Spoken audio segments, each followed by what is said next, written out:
संगत जी कहते हैं जो किस्मत में लिखा होता है उसको कोई नहीं बदल सकता, क्योंकि किस्मत का मतलब है हमारे पीछे के कर्मों का फल। और कर्मों का नियम अटल है जो हमें भोगना ही पड़ता है। लेकिन यहाँ एक बात हमें हमेशा ध्यान रखनी है कि जो पूर्ण गुरु होते हैं वो अगर चाहे तो किसी की भी किस्मत को बदल सकते हैं। ऐसा ही एक सुनने को आया है जब बाबा जी ने अपने एक सेवादार के लिखे हुए कर्मों को ही बदल दिया, उस पर ऐसी कृपा कर दी कि सेवादार से कृपा संभलने नहीं संभल पाई।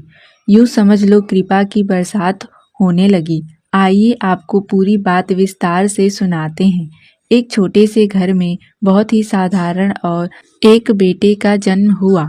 घर में पैसा भले न था, लेकिन उस बच्चे ने जैसे ही होश संभाला उसके दिल में एक अजीब सी आग जलती रहती थी। वो अक्सर सोचता था कि मुझे अपनी जिंदगी में कुछ बड़ा करना है, चाहे हालात जैसे भी हो। जन्म तो उसने गरीब परिवार में लिया था और यही वही कर्मों का फल था, जिसके बारे में बाबा जी अक्सर कहते हैं कि जैसा कर्म करोगे वैसा ही फल पाओगे। उसका गरीब घर में जन्म लेना भी उसी पुरानी कारणी का परिणाम था। समय बीतता गया और वह लड़का बड़ा होता गया। उम्र के साथ साथ उसका संघर्ष भी बढ़ता चला गया। उसने पूरी जान लगाकर मेहनत की, सुबह से रात तक, पर हालात थे कि बदलते ही नहीं थे। घर की गरीबी वही की वही रही और उसकी कोशिश के बावजूद न परिवार की स्थिति सुधरी, न उसकी खुद की जिंदगी में कोई बड़ा फर्क पड़ा। फिर एक दिन उसे डेरे के बारे में पता चला। बाबा जी के बारे में मालूम हुआ उसके एक दोस्त के माता पिता ब्यास में सेवादार थे और उसने बातों बातों में जाना कि ब्यास एक बहुत बड़ा डेरा है। बस वहीं से उसकी जिंदगी ने करवट लेनी शुरू कर दी। जैसे जैसे वह डेरे से जुड़ने लगा, उसका मन बाबा जी की तरफ ऐसा खींचा गया कि जैसे कोई खोया हुआ अपने घर लौट आया हो। पहले जो उसके मन में तमन्ना थी कि मुझे बड़ा आदमी बनना है, घर की तस्वीर बदलनी है, लेकिन ब्यास जाने के बाद उसकी वह इच्छा धीरे धीरे शांत होने लगी। अब उसके भीतर एक नया भाव जन्म लेने लगा। वो मालिक का शुक्र करने लगा और कहने लगा, मैं जो हूँ, जैसा हूँ, ठीक हूँ। मालिक ने मुझे इंसान बना दिया, ये क्या कम है? ऊपर से मेरे दोनों हाथ पैर भी सलामत है, नहीं तो इस संसार में लाखों लोग अपाहिज पैदा होते हैं। बाबा जी के सत्संग और ब्यास में सेवा करने के बाद उसका मन बदलने लगा। सेवा में उसका मन इतना रम गया कि अब उसे दौलत और शोहरत से ज्यादा शांति और संतोष की चाह होने लगी। उस भाई की जिंदगी में सेवा ऐसे जुड़ गई जैसे कोई साधक को उसकी असली राह मिल गए। जिस दिन उसे समय मिलता वह तुरंत डेरा पहुंच जाता। दिन का वक्त खाली मिला तो दिन में सेवा, रात को फुर्सत मिली तो रात में सेवा। मानो उसके जीवन का हर पहर का हर सांस सेवा के लिए ही बनी हो। धीरे धीरे सेवा उसके लिए सिर्फ एक काम नहीं रही, सेवा उसकी पूरी जिंदगी बन गई। उसने अपने मन में ठान लिया था कि अब मेरी दुनिया सेवा ही है, मुझे इसके सिवा कुछ नहीं चाहिए। एक बार की बात है, सेवा का बुलावा आया। इसी दौरान भंडारा भी चल रहा था। आप तो जानते ही हैं, भंडारे पर देश विदेश से कितनी भारी संगत उमड़ पड़ती है। कहाँ कहाँ से लोग आते हैं, पता ही नहीं चलता। उसी भीड़ में और गर्मी के मौसम में वह भाई लगातार 3-3, 4-4 दिन सेवा करता रहा। नींद को जैसे उसने त्याग ही दिया था। धूप इतनी तेज थी कि बार बार दौड़ते भागते उसके पैरों में बड़े बड़े छाले पड़ गए। गर्मी और पसीने से लथपथ ये भाई न धूप देखता न छाँव, बस सेवा करता रहा। गर्मी और निरंतर भाग दौड़ से उसके पैरों की हालत खराब हो गई थी, लेकिन संगत जी उसने एक पल के लिए भी सेवा छोड़ी नहीं। जहाँ हम में से कई लोग शरीर में थोड़ा सा दर्द हो जाए तो सेवा छोड़कर घर लौट जाते हैं या आराम करने लगते हैं, वहाँ उस भाई ने छालों से भरे पैरों के बावजूद सेवा को रत्ती भर भी कम नहीं किया। उसकी लगन जरा भी कम नहीं हुई। 3 दिन के बाद भंडारा पूरी तरह समाप्त हो चुका था।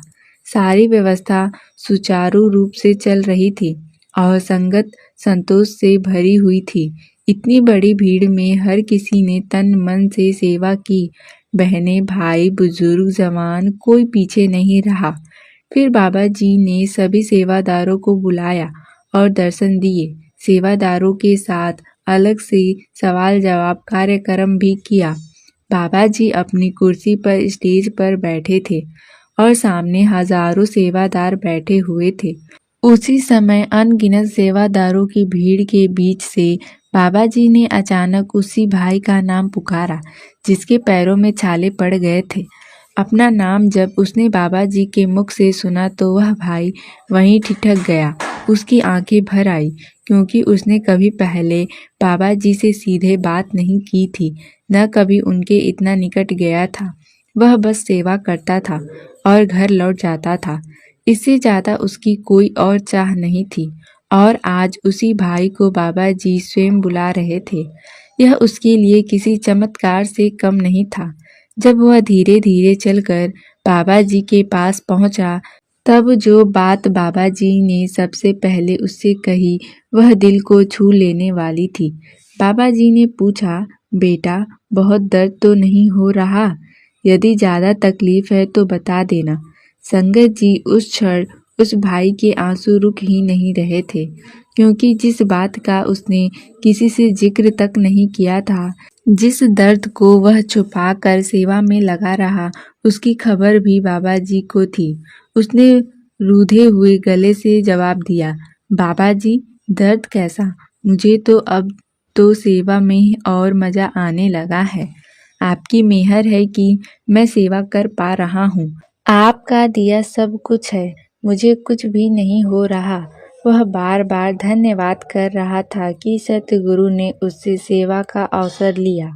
उसके लिए यही सबसे बड़ी कृपा थी। उस समय बाबा जी के पास लकड़ी की कुठी थी, तो बाबा जी ने वही कुठी उस भाई की ओर बढ़ाई और फरमाया, बेटा, इसे पकड़ लो, गुरु का हुक्म था। इसलिए उसने तुरंत श्रद्धा से कुंडी पकड़ ली। करीब 1-2 मिनट तक वह चुपचाप उसे थामे रहा। फिर बाबा जी बोले, ठीक है बेटा, रहने दो, मालिक दया मेहर करे। और इतना कहकर बाबा जी स्टेज से चले गए। पर उस भाई के साथ जो भीतर हुआ वह किसी को दिखाई तो नहीं दिया, पर वह अपने भीतर सब महसूस कर रहा था। वह कहता है, जैसे ही मैंने कुंडी छोड़ी और मेरे अंदर कुछ गहरा बदल गया। ऐसा लगा जैसे मेरे पुराने कर्म, मेरी गलतियां, मेरे बुरे संस्कार, मेरे सब के सब पाप किसी ने पल भर में धोकर साफ कर दिया हो। उसका मानना था कि कुंडी तो बस एक बहाना थी ताकि उसका ध्यान कुंडी की तरफ जाए और बाबा जी उस पर दृष्टि डाल सके। सेवादार ने आगे बताया कि मेरा ध्यान कुंडी पर था, पर मेरे मालिक का ध्यान मुझ पर था और उनकी दृष्टि ने मेरे भीतर जो बोझ था उसे 2 मिनट में ही हल्का कर दिया। उस अनुभव के बाद उसकी जिंदगी जैसे बदल गई। वह कहता है, उसी दिन से मेरी किस्मत पलट गई। बचपन से जितनी मेहनत कर रहा था, जितना संघर्ष झेल रहा था, कुछ भी फल नहीं मिलता था। लेकिन उस दिन के बाद जहाँ थोड़ी मेहनत करता, काम खुद ब खुद बनने लगता। धीरे धीरे उसके सभी काम संवरते चले गए। घर का सपना पूरा हो गया, सुंदर मकान बन गए, गाड़ी भी ले ली और जीवन की हर दिशा में तरक्की होने लगी। वह खुद कहता है, पहले मेहनत बहुत करता था पर किस्मत साथ नहीं देती थी, क्योंकि मेरी किस्मत में लिखा ही नहीं था, इसलिए मेहनत के बाद भी कुछ मिलता नहीं था। पर जब सेवा शुरू की और मालिक की नजर पड़ी तो उन्होंने मेरे सारे पुराने कर्म काट दिए और जहाँ किस्मत रुकी हुई थी वहीं से चल पड़े। इस तरह सेवा की सच्ची लगन ने और सतगुरु की दृष्टि ने उस भाई का पूरा जीवन बदल दिया। संगत जी, ये एकदम सच्ची घटना है। अगर हम सोचते हैं कि बाबा जी को नहीं पता कि कौन से सेवादार ने किस भाव से सेवा की, तो ये हमारी भूल है। बाबा जी जानी जान है, उन्हें हमारी अवस्था का पता होता है। बाबा जी कब किस पर कृपा बरसा दें ये कोई नहीं जानता।